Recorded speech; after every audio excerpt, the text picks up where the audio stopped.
Yo, what is up guys? It's me, Zachary, back bringing some more daily NBA news for the fans from a fan. But now, let's get into everything that we gotta talk about today. So the Anthony Davis trade rumors are starting to pick up a little bit more. And these trade rumors right here, they're a bit different from all of the rest that we have seen in the past. And there are a couple that we gotta talk about. And the first one was from a source claiming to have knowledge of what the Pelicans' mindset is when it comes to what they should do with Anthony Davis going forward. Davis has a player option in 2020, but Sheridan reported that the Pelicans will more than likely not deal Davis before the February trade deadline if they're in the middle of the pack or worse in the Western Conference, essentially saying that unless New Orleans is a top 4 seed in the West by the time the NBA trade deadline comes around, that they'll consider trading away Anthony Davis. And the reason they do this is because this is when Anthony Davis will have the most trade value. If they keep waiting, his trade value is only going to go down and start to diminish, whereas if they trade him right now, since he won't have the option to be a free agent until 2020, teams will still at the very least be able to keep AD around for a year and a half. And they might feel like that's enough time to convince Davis to stay with the team long term. Whereas like I said, if they keep him and next trade deadline comes around and the New Orleans Pelicans find themselves in a very similar position, they're in the bottom half of the Western Conference in the standings, they'll have to start to fear about AD walking for nothing after the season. And if they do want to trade him, his trade value is going to be a lot lower. So that's the first report that we got out. The second though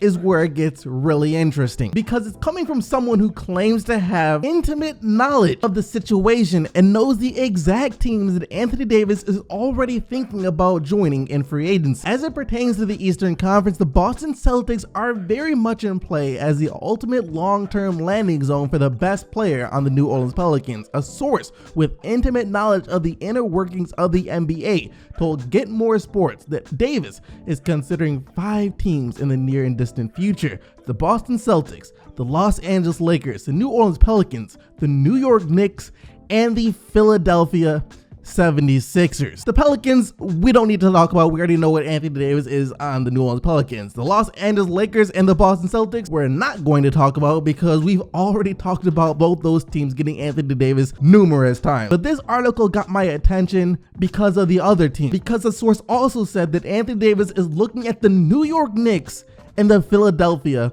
76ers. And let me just say that I do not want to imagine what it would mean for the rest of the NBA if Anthony Davis were to sign with the New York Knicks. Because here's the thing, if AD signs with New York, then that means that Kevin Durant most likely is already with the Knicks as well. Meaning that the Knicks would have Kevin Durant, Kristaps Porzingis, and Anthony Davis on the same team. That would literally be the most unguardable big 3 in NBA history. There's no way you can stop that, and good luck trying to play small ball against that. So that scenario right there legit scares the crap out of me. And so does the Philadelphia 76ers as well, simply because you would have the 2 best big men in the NBA on the same team. What team do you know can contend with the front court of Joel Embiid and Anthony Davis? You literally can't make a better front court. You can't do it. And not to mention the rest of the supporting cast that would be around AD on the Sixers as well. A starting lineup of Ben Simmons, JJ Redick, Jimmy Butler, Anthony Davis, Joel Embiid. If Simmons learns how to shoot by then,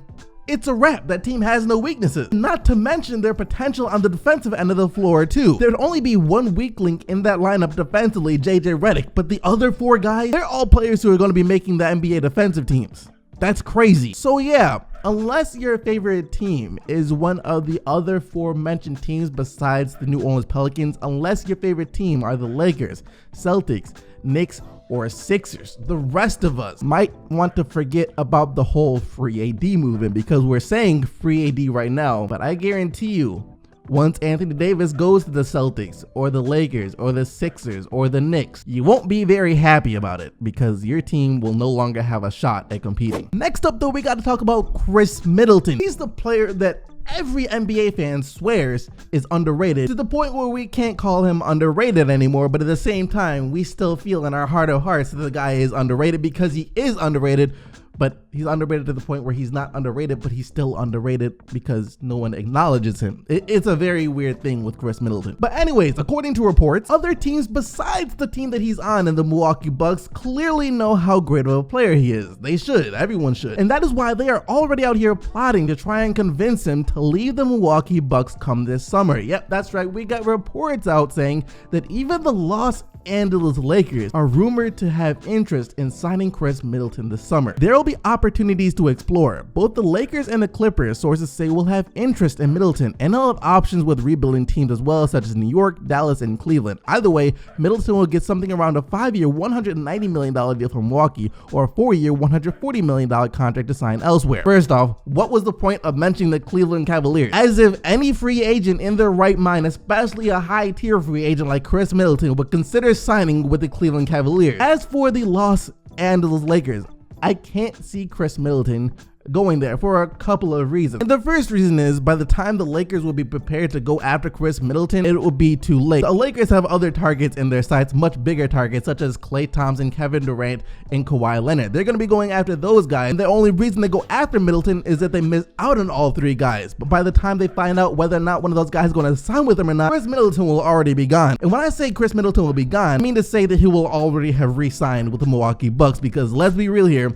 everyone knows Chris Middleton is not leaving the Milwaukee Bucks. That though is going to do it for all of the news from yesterday. So now let's take a look at the games from last night. All 14 of the games from last night. This wasn't a pretty game by any means, but the Lakers were eventually able to come away with a 90-83 win. And that's despite the fact that they had more than twice as many turnovers compared to assists last night. Only 10 assists, but 23 turnovers, and they still won. That's rare. Donovan Mitchell, though, was forced to lead this game early with a rib contusion, so Utah really didn't have that much firepower. And just like that, the Warriors kind of put an end to all the commotion that was surrounding them in their 4-game losing streak coming into this game, as they dispatched the Portland Trail Blazers relatively easily, 125-97. Back-to-back blowout loss for the Blazers, who have lost their spot as a top team in the West. Durant leading the way for Golden State with 32 points, while Thompson added 31 of his own. The Thunder tried out something a bit different last night. They didn't have Schroeder coming off the bench as per usual, but instead they were able to incorporate him into the starting lineup alongside Russell Westbrook, and I think it worked out pretty well. Westbrook still had a really good game of 30 points, 12 rebounds, and 8 assists, and Schroeder was able to be effective too with 23 points. But more importantly, the Thunder were able to get the win, 109-104 over Charlotte. And the Wizards lose again, but it was to the Raptors, so we all saw this one coming, and it was never even close. 125-107 the final score. Leonard with 27 points on the night. The Cleveland Cavaliers just got their upset win of the season over the Sixers, 121-112. Ronnie Hood, Colin Sexton, and Chetty Osman were all terrific, but I do have to mention that Joel Embiid trolled the crap out of Tristan Thompson and the Cavs after this game, saying that Tristan Thompson was right about the Cavs at the beginning of the season when he said that they were still the best team in the East. You guys have been so dominant at home to lose to a 2-14 team. What happened? Like Tristan said before the beginning of the season, the Cavaliers still won the East, so they came here tonight, and the proof is that. It almost makes you feel as if Joel Embiid and the Sixers might have tossed this game on purpose just so Joel could go out there and make that joke. The Boston Celtics avoided entering the code red panic mode last night as they were able to beat the Hawks 114-96. Aaron Baines got the start over Al Horford, who had to miss the game due to personal reasons, but he had 16 points and 9 rebounds. First, the Knicks managed to beat the Celtics, and now the Pelicans too. What is going on here? 114-109. Emmanuel Mudiay out of nowhere played like an actual NBA player last night with 27 points, while the Knicks rookie Alonzo Trier continues his impressive play with 25 points off the bench. Clippers and the Grizzlies, the two most underrated teams of this season so far, going head to head, and this game felt like a battle between two really good, equally matched teams and had to be decided in overtime. And in overtime, it was the Clippers who were able to come away with the 112-107 win. Montrezl Harrell continuing to make his case for 6th man of the year with 22 points and 11 rebounds off the bench. After the Rockets were able to get the narrow win against the Pistons on Wednesday night, this time it was Detroit who was able to come away with a 116-111 overtime win. Reggie Jackson did come alive in the fourth quarter and overtime for Detroit, and Griffin made some big plays down the stretch as well,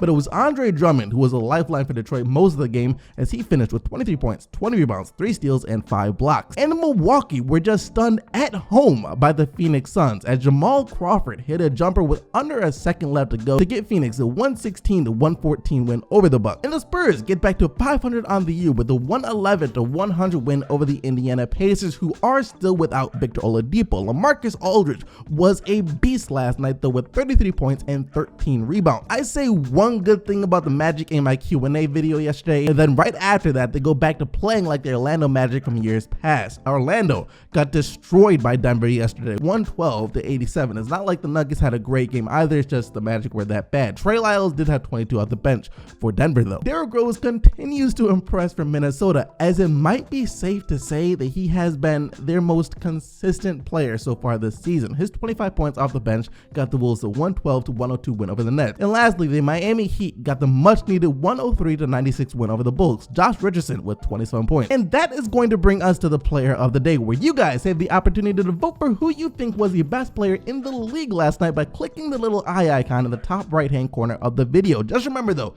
the only players whose team won are eligible to win player of the day. That is going to do it for today though, guys. Hope you all enjoyed the video, and if you did, then you should really consider subscribing to the channel so you can stay up to date with everything that goes on in the NBA on a daily basis. Thank you once again for watching though. You guys already know that you are the real MVPs, and until tomorrow, I'm out of here.